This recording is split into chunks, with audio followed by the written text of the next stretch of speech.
Hello everybody, welcome back to my channel. So today is another Christmassy inspired DIY. I wanted to share how I make these little mini fabric stockings. This is the quickest and easiest way I personally think you can make these, especially when they're lined with the two-toned as well. So I'm going to share my techniques on how to make this. I made this just a second ago so I could share this with you. These are amazing to use for, say, like alternative advent calendars. If you make 24 of these, have the little numbers on there, perfect. You can use them as ornaments. I've got a couple over on my tree. Like, you could personalize them with little names on, use them as cutlery holders. What else can you do with mini stockings? I don't even know. But yeah, I thought it would be a quick and easy one to share today. So hopefully you enjoy it. If you have any other uses, what you'd like to use these for, then let me know. I'd love to share the ideas down in the comments. Love to hear from you guys. Thank you so much for tuning into this video.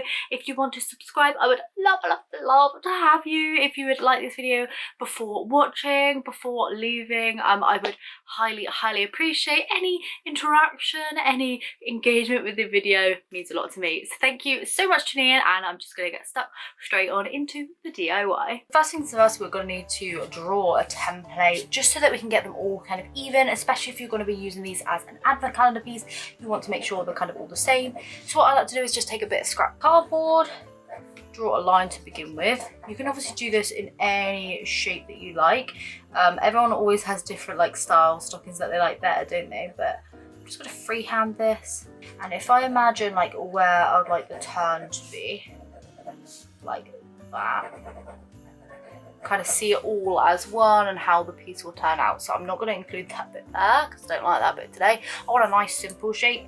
You want to make this kind of slightly bigger, slightly wider than what you imagine your kind of final piece to be. If you draw this, you think, oh yeah, I really like that, then what you want to do is just cut this a little bit bigger than your actual drawing. So that's what I'll do right now because I really like this kind of size.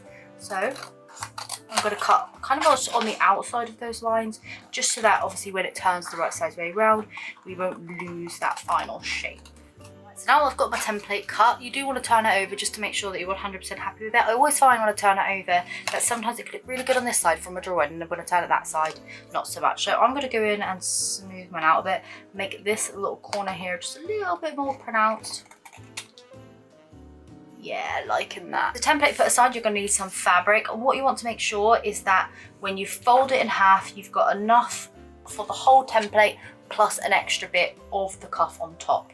You can make a template obviously with that extra bit on top if you want to. I like to keep it simple so that I can just make one template, and then on this one here you want to make sure that you've got enough fabric for this base part. So that's fine by that, and obviously it folds like that on itself so that we can end up with two.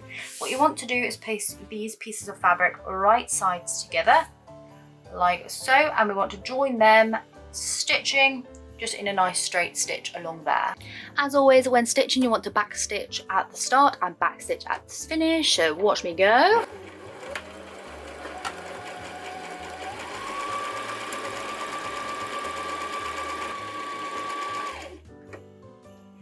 There we are.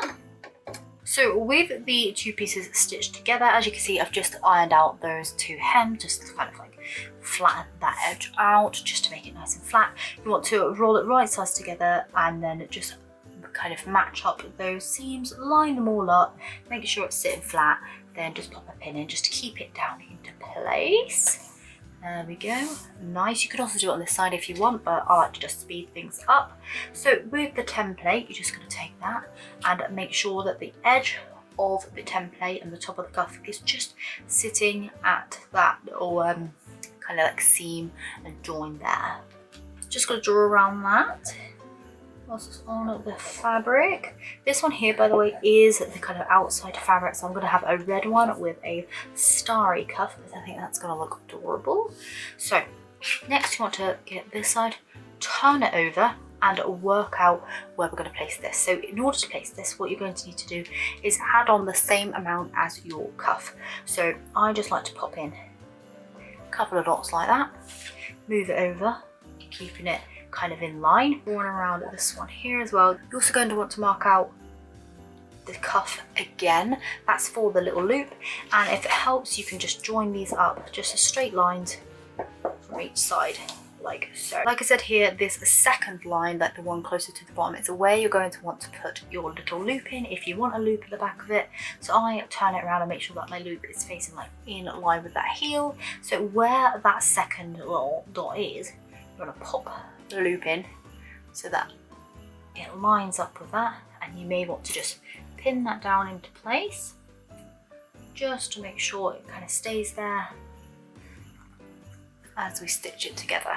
Personally, I find it easier to actually start and finish sewing at the bottom of the lining part, so leaving around about a 2-inch gap quite big so that we're able to turn it right side way around easily and quickly. So you just want to stitch from the first one here all the way around to here, there, so that we've gone all the way around, just leaving this gap.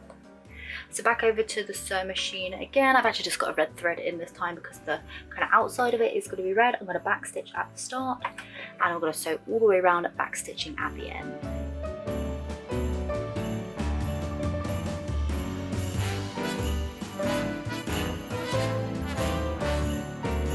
When you come to where the pin is with the loop, what I find easier is to remove the pin to save any needles breaking or anything, holding that loop with this hand whilst I sew over it. Now that I've sewn over it for the initial time, I just like to back stitch over this to make sure it's in place.